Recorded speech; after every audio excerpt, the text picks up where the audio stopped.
পাখির মতো আকাশে ওড়ার শখ আমাদের কার না আছে। মানুষ হয়ে যেহেতু জন্ম, তাই পাখির মতো করে তো সম্ভব না, কিন্তু আকাশে ওড়ার স্বপ্ন পূরণের অন্য এক নাম স্কাই ডাইভিং।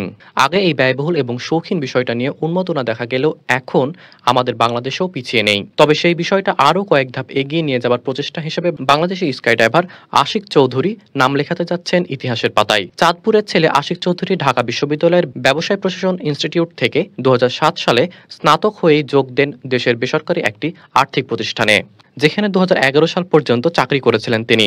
তবে যার চোখে আকাশে ওড়ার স্বপ্ন, তাকে বেঁধে রাখা কি চারটিখানি কথা? আশিকের প্রথমবার স্কাই ডাইভিং এর স্বপ্ন পূরণ হয় 2012 সালের 19 সেপ্টেম্বর।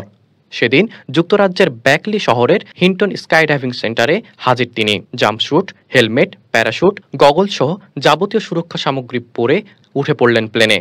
কয়েক হাজার ফুট ওপরে ওঠার পর একজন স্কাই ডাইভার আশিককে সঙ্গে নিয়ে বিমান থেকে লাফ দেন। সেই অভিজ্ঞতা এবং রোমাঞ্চই তাকে নিয়ে এসেছে এত দূর। 2014 সালে তিনি ভর্তি হন একটি প্রাইভেট পাইলট প্রশিক্ষণ স্কুলে। 1 বছর ধরে চলে সেই কঠোর প্রশিক্ষণ। এরপর একদিন ককপিটে বসেন আশিক। লন্ডন থেকে উড়োজাহাজ নিয়ে ছুটে যান পাশের এক শহরে।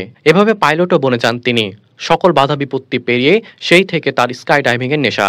অনেকবারই স্বপ্ন পূরণের নেশায় চ্যালেঞ্জ নিয়েছেন তিনি। এবারে চ্যালেঞ্জটা দেশের জন্য। এই মাসে 41,000 ফুট উঁচুতে উড়ে যাওয়া বিমান থেকে লাফ দেবেন তিনি। পিঠে থাকবে প্যারাশুট, চোখে গগলস, আর হাতে থাকবে আমাদের দেশের লাল সবুজ পতাকা।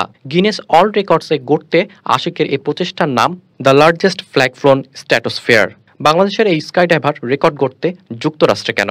এমন প্রশ্নের উত্তরে আশিক এক সাক্ষাৎকারে জানান, সাধারণত বাণিজ্যিক উড়োজাহাজ 35,000 ফুটের নিচ দিয়ে চলাচল করে। এর উপরে উঠতে বিশেষায়িত বিমান দরকার হয়। সঙ্গে লাগে অনুকূল আবহাওয়া, যা এই এয়ারফিল্ডের আকাশে পাওয়া যায়। তবে সে যাই হোক, এভাবেই একের পর এক রেকর্ড গড়তে থাকুন আশিক চৌধুরী।